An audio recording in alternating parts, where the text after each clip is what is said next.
तो आज सुबह हमने 8 तक क्वेश्चन सॉल्व कर लिए थे और अब हम आगे करते हैं, ठीक है?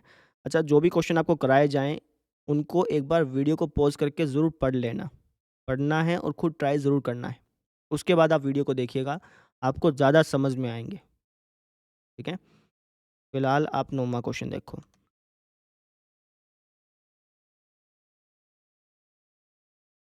हुँ, देखो, क्या कह रखा है कि आकृति 12.27 में एबी और सीडी केंद्र ओ वाले एक वृत्त के 2 परस्पर लंब व्यास हैं। ये आकृति दी गई है। इसमें ओ केंद्र वाला एक वृत्त मिला है ना? और एबी तथा सीडी आपको 2 व्यास दिए हैं जो कि लंब हैं। लंब का मतलब है कि एक दूसरे को 90 डिग्री पर काटते हैं। ये एंगल भी 90 का हो गया और ये एंगल भी आपका 90 का हो गया। ठीक है जी? तथा ओडी छोटे वृत्त का व्यास है। ये जो ओडी है ना, ये आपको छोटे वृत्त का व्यास दिया है। ठीक है? और ओए बराबर है 7 सेंटीमीटर। ओए, ओए मतलब ये आपको दिया है जी 7 सेंटीमीटर। लिख लेते हैं 7 सेंटीमीटर।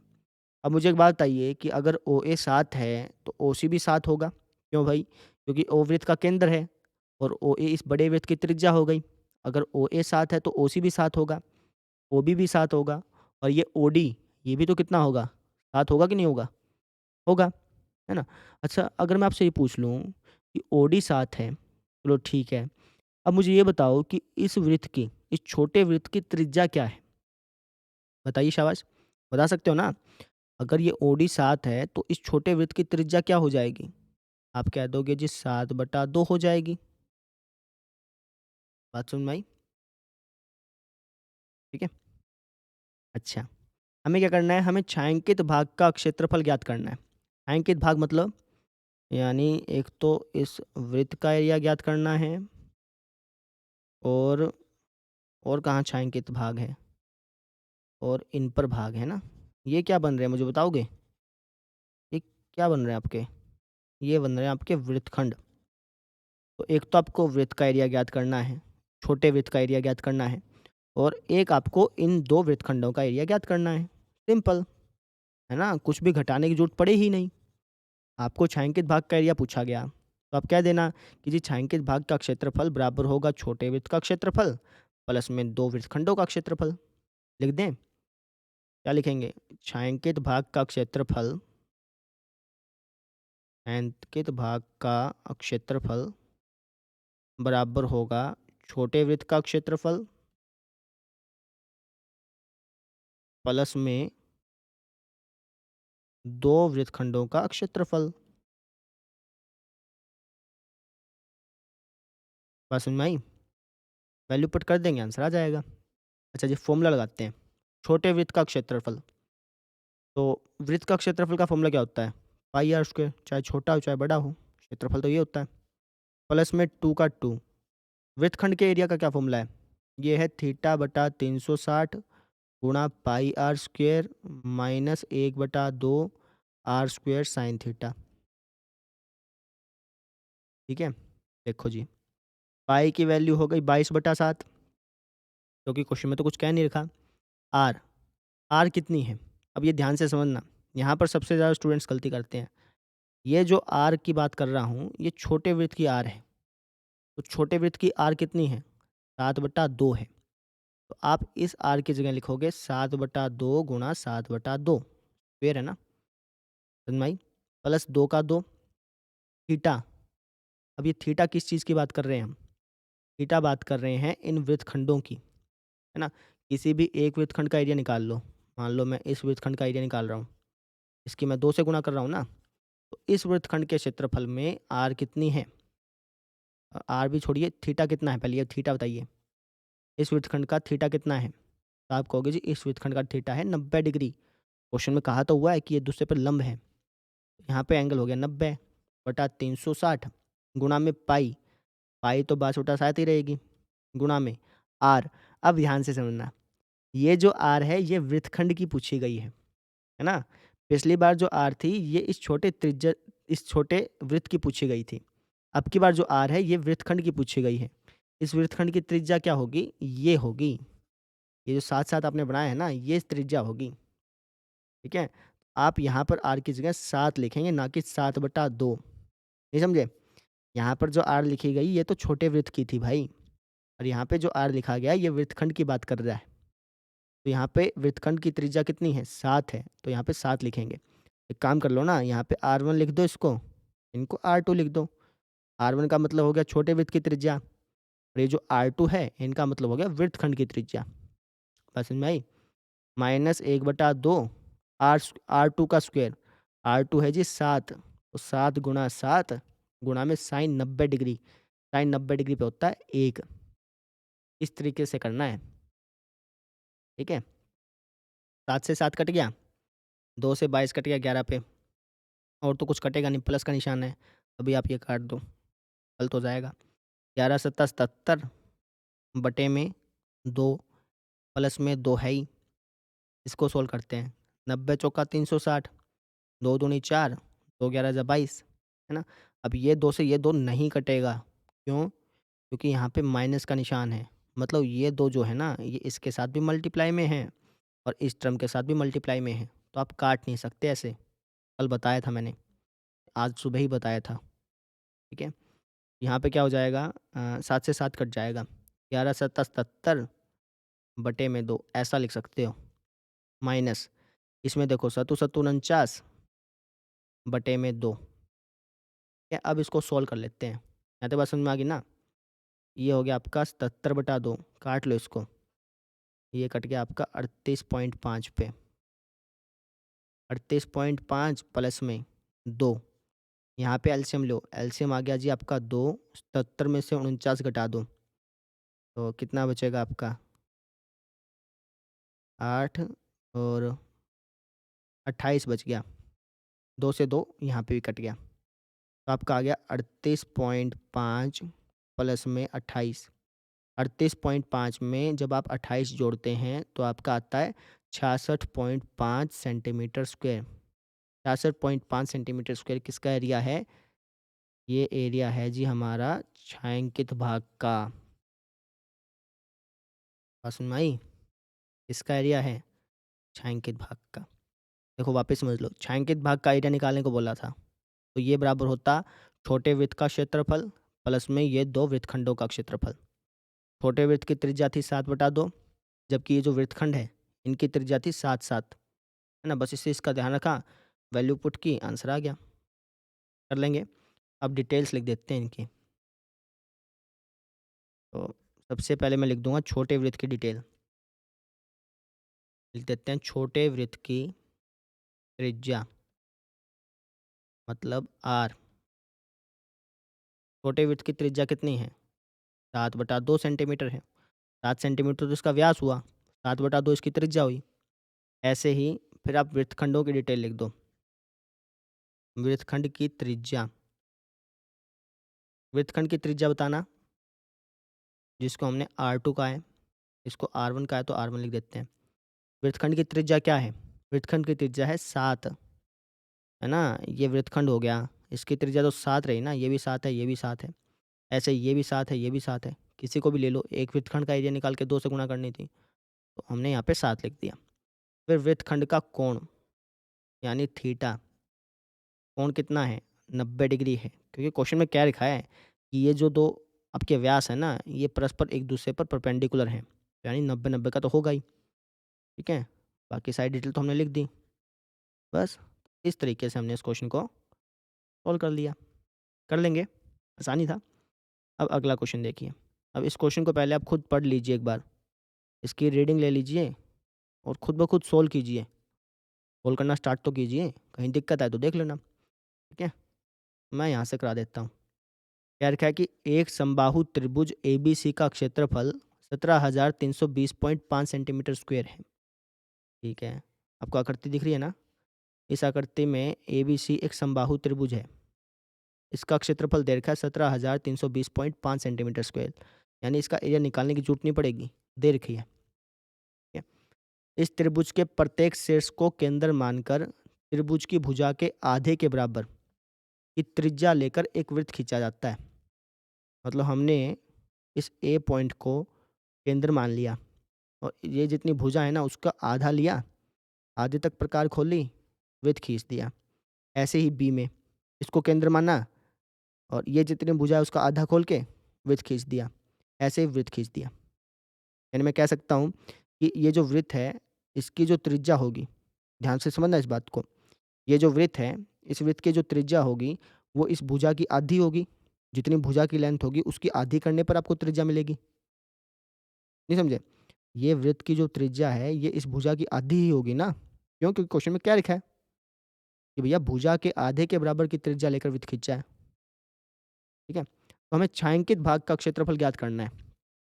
छायांकित भाग मतलब ये वाला एरिया। तो आपको इसका एरिया ज्ञात करना है भाई। सोच के बताइए कि इसका एरिया कैसे ज्ञात करोगे।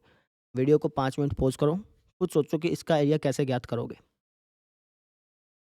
सोचिए, शाबाश।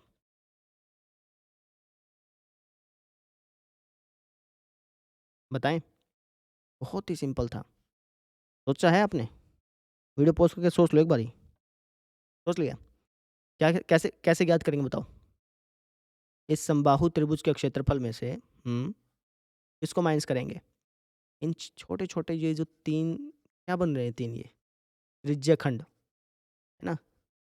समबाहु त्रिभुज के क्षेत्रफल में से अगर मैं इन 3 त्रिज्यखंडों का क्षेत्रफल 1, 2 और 3 अगर मैं इन 3 त्रिज्यखंडों का क्षेत्रफल माइनस कर देता हूँ, तो मेरा छायांकित भाग का क्षेत्रफल आ जाएगा। लिख देते हैं। ये जो समबाहु त्रिभुज का जो क्षेत्रफल है, समबाहु त्रिभुज का क्षेत्रफल माइनस 3 त्रिज्यखंडों का क्षेत्रफल। बात समझ में आई? अच्छा मुझे बताओ समबाहु त्रिभुज का क्षेत्रफल निकालना पड़ेगा कि दीर्घ है? दीर्घ है भाई, ये रहा। क्यों निकालेंगे? दीर्घ है। कितना है? 17,320.5 सेंटीमीटर स्क्वायर। सेंटीमीटर स्क्वायर फ़िलहाल के लिए नहीं लगा रहा हूँ। बाद में जब हम लास्ट में पहुँचेंगे ना तब लगा देंगे। माइनस का 3 त्रिभु त्रिभुज नहीं है ये, त्रिज्यखंड है। ठीक है? त्रिज्यखंड के क्षेत्रफल का फ़ॉर्मूला होता है थीटा बटा 360 गुणा पाई आर स्क्वायर। ये बात है ना? वैल्यू पुट करते हैं। 17,320.5 माइनस 3। थीटा की वैल्यू कितनी है? बताओ शाबाश। किसी भी एक त्रिज्यखंड को ले लो। लेट्स से आपने इसको ले लिया, है ना? 1 का निकाल करके फिर उसकी 3 से गुणा कर रहे हैं। तो इसमें थीटा कितना है? ये वाला एंगल कितना है? वीडियो पॉज़ करके सोचो शाबाश। ये वाला एंगल कितने डिग्री होगा? 60 डिग्री होगा। क्यों? क्योंकि समबाहु त्रिभुज है और समबाहु त्रिभुज का हर एक कोण 60 डिग्री का होता है। ये कोण भी 60 का ही होगा, ये भी 60 का होगा, ये भी 60 का होगा। तीनों त्रिज्यखंड बराबर तभी होंगे ना। ठीक है ना? थीटा की वैल्यू कितनी हो गई? 60/360 गुणा में पाई। पाई की वैल्यू है 22/7। नहीं, पाई की वैल्यू 22/7 नहीं है। पाई की वैल्यू है 3.14 गुणा में आर स्क्वायर। अच्छा, अब मुझे बताओ कि इस त्रिज्याखंड की त्रिज्या कितनी है? ये वाली लेंथ कितनी है? बताओ शाबाश। हुँ? ये वाली लेंथ कितनी है?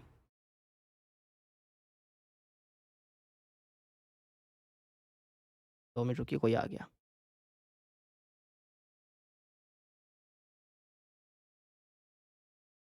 ओके, कराते हैं अब। तो मैं आपसे क्या पूछ रहा था कि यार इसकी त्रिज्या क्या है? बताओ शाबाश, सोच लिया होगा अब तो। इसकी त्रिज्या क्या है? नहीं पता। इसकी त्रिज्या तो हमें पता ही नहीं है। इसकी त्रिज्या क्या होती? इस भुजा का अगर आप आधा कर देते तो आपको त्रिज्या मिल जाती। लेकिन आपको क्वेश्चन में समबाहु त्रिभुज की भुजा तो दी ही नहीं। इन्होंने आपको डायरेक्टली एरिया दे दिया। समझ रहे हो? पहले क्या करता था ये? भुजा दे देता था, फिर आप एरिया निकालते थे, फिर घटा देते थे। है ना? अब की बार इन्होंने क्या कहा? इन्होंने एरिया दे दिया और भुजा निकालनी पड़ेगी। एरिया दे दिया, भुजा निकाल लेंगे, भुजा का आधा करके त्रिज्या मिल जाएगा। समझ में आ गई? तो यहाँ पे हम आर निकाल लेंगे। कैसे निकाल लेंगे वो समझ लो। आर निकालने के लिए हम इसका यूज़ करेंगे, समबाहु त्रिभुज के क्षेत्रफल का। कैसे? हम लिख देते हैं जिस समबाहु त्रिभुज का क्षेत्रफल हमें दे रखा है, समबाहु त्रिभुज का क्षेत्रफल दिया है 17,320.5 सेंटीमीटर स्क्वायर। ये दिया है ना? अब यहाँ से हमें इसकी भुजा मिलेगी। भई अगर भुजा दे रखी है तो क्षेत्रफल निकाल सकते हो। तो अगर क्षेत्रफल दे रखा है तो भुजा भी तो निकाल सकते हो। भुजा मिल गई, उसका आधा करके त्रिज्या मिल जाएगी, सिंपल। क्योंकि दिक्कत है ना, कैसे करेंगे वो देखो। समबाहु त्रिभुज के क्षेत्रफल का फॉर्मूला पता है?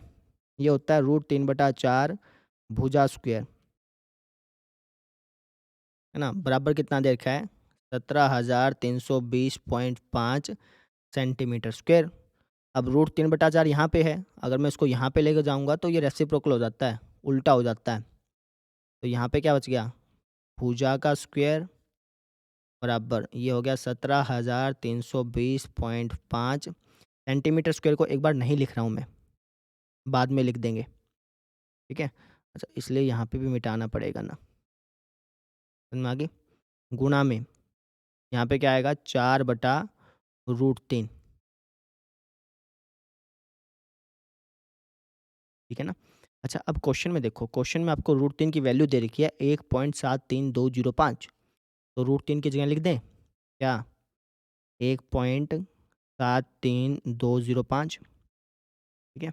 अब थोड़ा ध्यान से देखो, यहाँ पर है 1.73205, यहाँ पर क्या है? 1.73205, ये तो सेम है, कट जाने चाहिए, है ना? बस यहाँ पे पॉइंट की दिक्कत है। यहाँ पर तो 1 के बाद पॉइंट है और यहाँ पर हमारा पॉइंट है 5 के बाद, ठीक है ना? आप पॉइंट से पॉइंट ऐसे काट नहीं सकते। अगर पॉइंट यहाँ पर भी 1 के बाद होता फिर कट जाता, फिर आप क्या देते? चलो काट दिया, लेकिन ऐसे पॉइंट कटता भी नहीं है। तो यहाँ से पॉइंट को हटाना पड़ेगा। पॉइंट कैसे हटाओगे भाई? देखो ध्यान से समझना। इस पॉइंट को हटाऊँगा तो बटे में मुझे 10 लिखना पड़ेगा। बात क्लियर है? ठीक जी। अब इस पॉइंट को हटाऊँगा तो बटे में मुझे क्या लिखना पड़ेगा? मुझे लिखना पड़ेगा 1 लाख। पॉइंट के बाद 5 अक्षर है ना, तो 5 जीरो। ठीक है जी। अब यहाँ पर ध्यान से देखिए, ये पहले से ही बटे में था, अब नीचे और बटे में हो गया। इस कंडीशन में क्या होता है, ये जो नीचे वाला अंक होता है ना, ये ऊपर चल जाता है। मतलब ये जो आपका 1 लाख है, ये आपका यहाँ पे चल जाएगा। बात क्लियर होगी, है ना? अब यहाँ पर कितना बचा? 1,73,205। यहाँ पर भी 1,73,205। पॉइंट ख़त्म, तो अब हम इसको काट पाएँगे। 0 से 0 कट गई, तो यहाँ बच गया 4 और यहाँ बच गया 10,000, तो ये हो गया 40,000। समझ में आ गई? डायरेक्टली भी काटा जा सकता था। डायरेक्टली भी आप 10,000 से काट सकते थे उसको, इतना करने की ज़रूरत भी नहीं थी। लेकिन चलो, कर दिया हमने, ठीक है? तो ये हो गया आपका भुजा स्क्वायर बराबर 4 की 10,000 से गुणा करोगे तो 40,000 आएगा।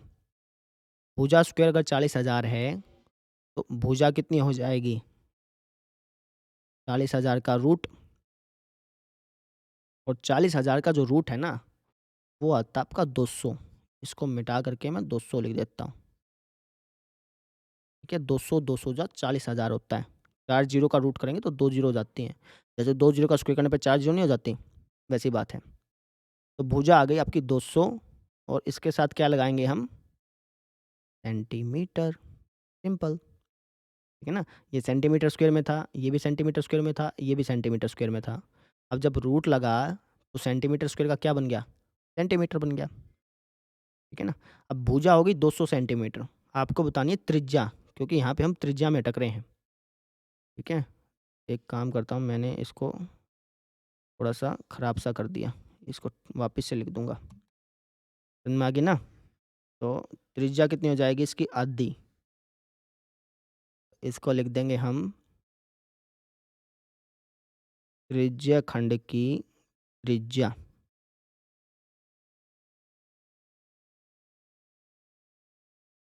मतलब आर।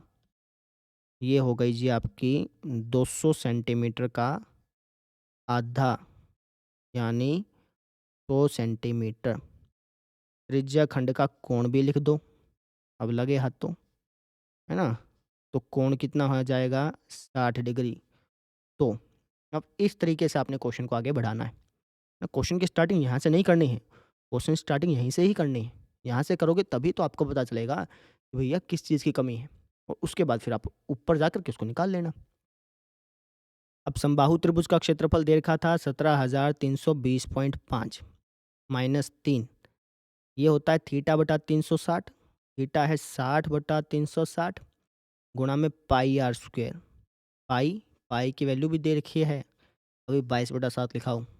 3.14 गुणा में आर स्क्वायर, आर कितना आया हमारा 100 गुणा 100, 6 कुछ को 36, 3 दूनी 6, 2 से 100 कट गया था 50 पे, कर लिया था इतना तो ये हो गया 17,320.5 माइनस 3.14 की 100 से गुणा कर लो पहले, 314 हो गया, 314 की 50 से गुणा करो, 3 पंजे 15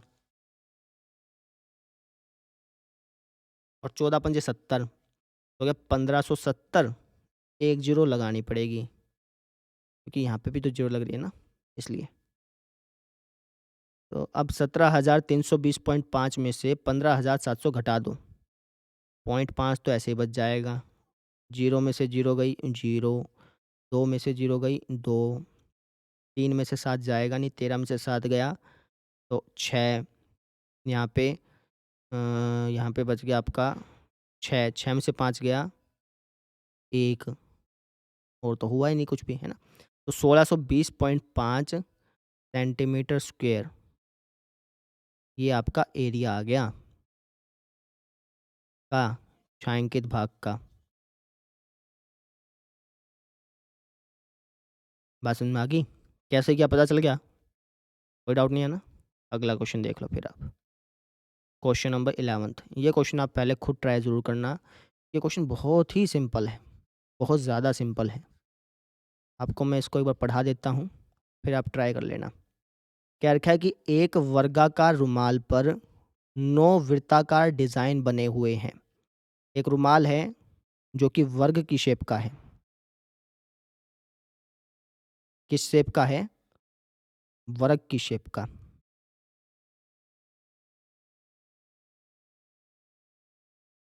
ठीक है? और इस पर 9 वृत्ताकार डिज़ाइन बन रहे हैं। ऐसे 1, 2, 3, 4, 5, 6, 7, 8, 9। ठीक? रुमाल के शेष भाग का क्षेत्रफल ज्ञात कीजिए। जो भाग बच गया ना उसका एरिया ज्ञात करो। कौन सा भाग बच गया? अगर मैं इस रुमाल में से ये 9 सर्कल हटा देता हूँ, तो कौन सा भाग बच गया? ये वाला भाग बच गया। समझ में आई? एक बार इसको मैं फटाफट से कलर कर दूँ? इतने आप सोच लो कि कैसे निकालोगे।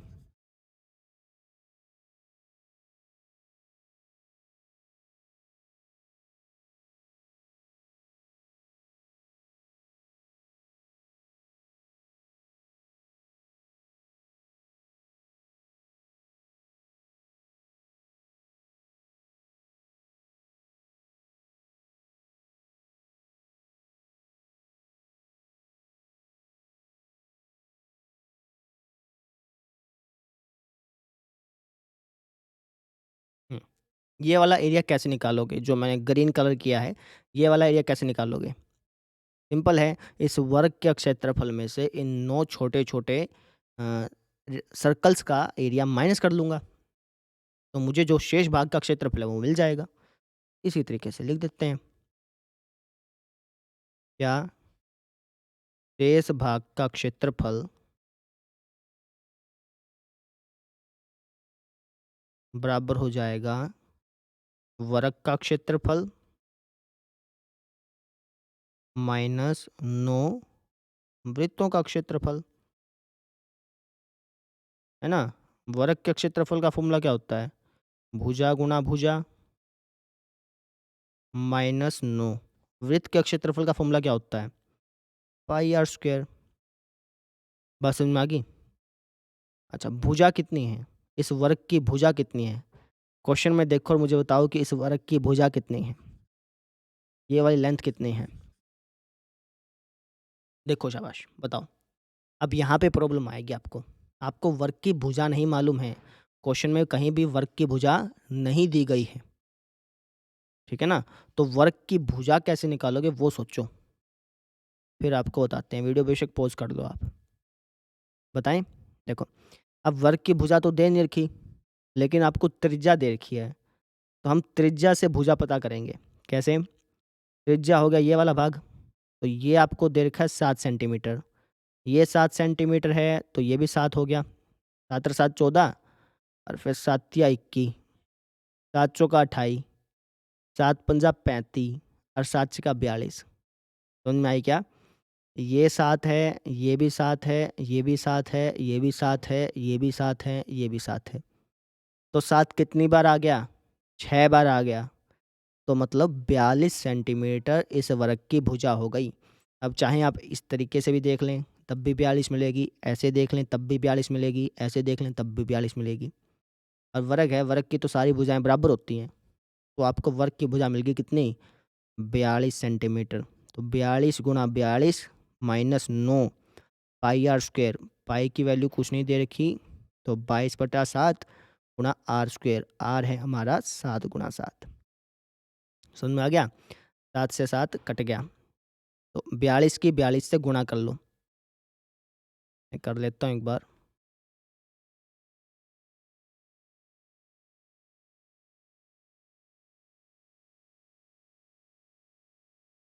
ये आ गया आपका 1764 माइनस, इसके गुणा कर लेते हैं। 22 निम्मा कितना होता है? 22 निम्मा कितना हो गया भाई? 22 निम्मा 9 दूनी 18, 9 दूनी 18, 1 19, 198 हो गया। 198 की 7 से गुणा करो।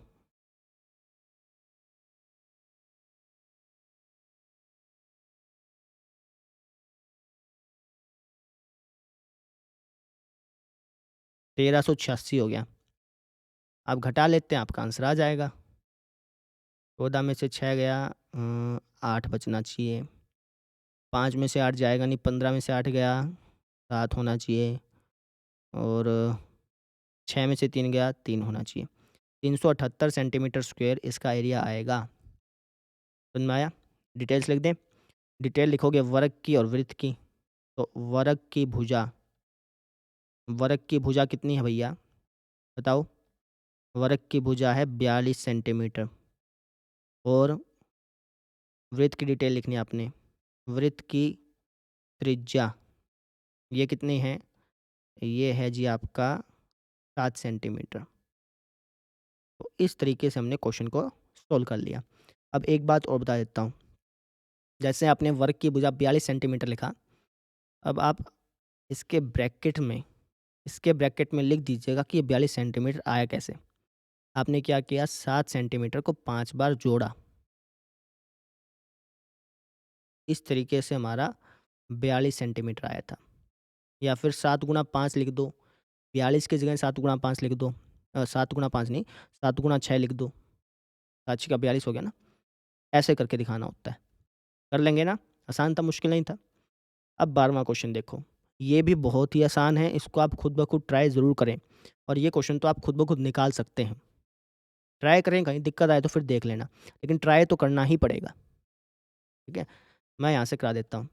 क्या लिखा है कि आकृति 12.30 में ये आकृति दी है। इसमें OACB केंद्र O और त्रिज्या 3.5 सेंटीमीटर वाले एक वृत्त का चतुर्थांश है। OACB पे रेखा गलत हो गई। देखो जी, OACB ये एक चतुर्थांश दिया है। चतुर्थांश क्या होता है? वृत्त का चौथा भाग। ठीक है? ठीक है जी। और यहाँ पे है ना, हमेशा 90 का कोण होता है चतुर्थांश में, पता होना चाहिए आपको। चतुर्थांश की त्रिज्या है 3.5 सेंटीमीटर। मतलब ये वाला भाग 3.5 सेंटीमीटर है, और ये जो आपका AO है ये भी आपका 3.5 सेंटीमीटर है।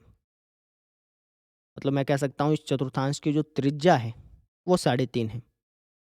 यदि OD है बराबर 2 सेंटीमीटर के, OD ये वाली लेंथ, अगर ये जो लेंथ है यहाँ से लेकर के यहाँ तक की जो लेंथ है ये आपको 2 सेंटीमीटर दे दी, तो निम्नलिखित के क्षेत्रफल ज्ञात करो।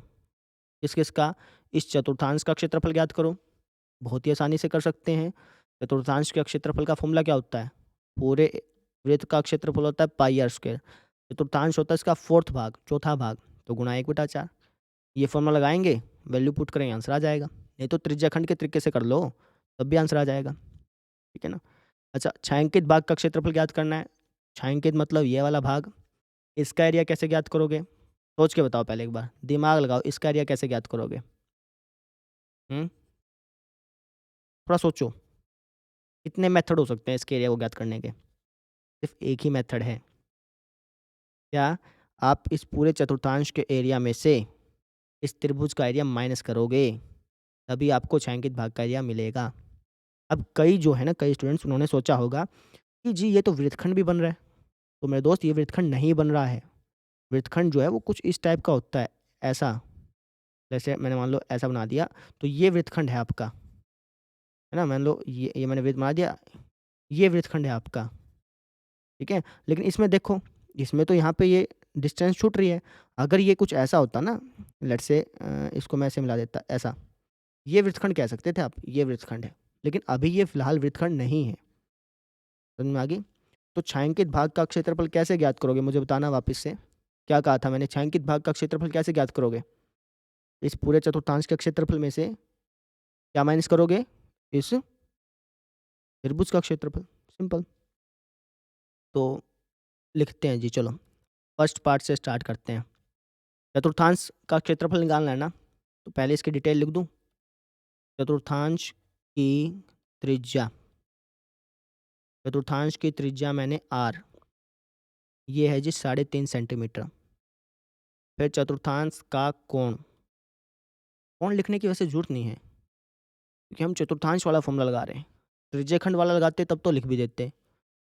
सीधा लिख दो चतुर्थांश का क्षेत्रफल, ये होगा जी पाई आर स्क्वायर, पूरे वृत्त का क्षेत्रफल और इसका 1/4। पाई की वैल्यू 22/7 लेंगे।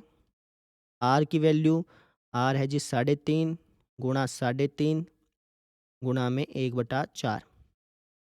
काट लो, ये आधे पे कट गया, है ना। और 2 दूनी 4, 2 11 या 22 पे कट गया। ठीक है, और कुछ नहीं आ रहा यहाँ पे, और कुछ कट नहीं रहा, तो मल्टीप्लाई करा देते हैं। 11 की आधे से गुणा कराई, 11 का आधा 5.5, 5.5 की 3.5 से मल्टीप्लाई कराओ, 5.5 की 3.5 से मल्टीप्लाई कराओगे तो कितना आएगा? मल्टीप्लाई करा ही लेता हूँ।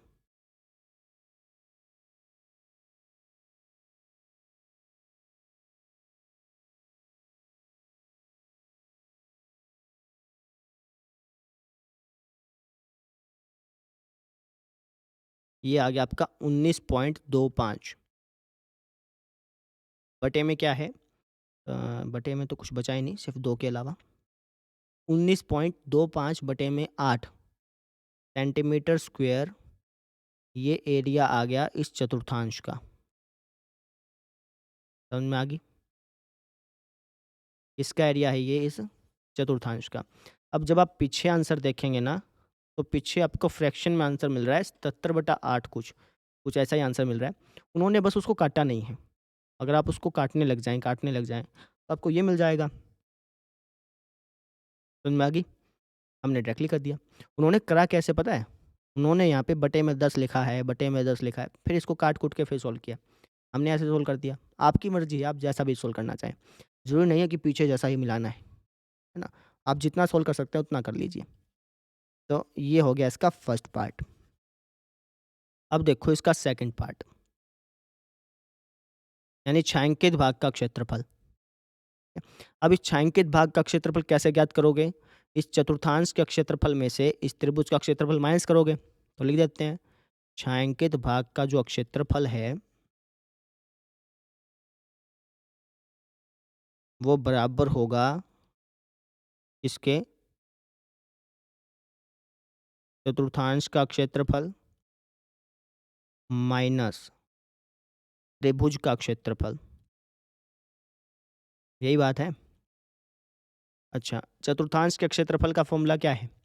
पाई आर स्क्वायर गुणा 1/4। लेकिन क्यों लिखना है भाई? हम पहले ही निकाल चुके हैं एरिया। तो 19.25/2 सेंटीमीटर स्क्वायर, ये एरिया हम पहले से निकाल चुके हैं। सेंटीमीटर स्क्वायर बाद में लगा दूंगा। माइनस त्रिभुज का क्षेत्रफल होता है 1/2 गुणा आधार गुणा ऊंचाई।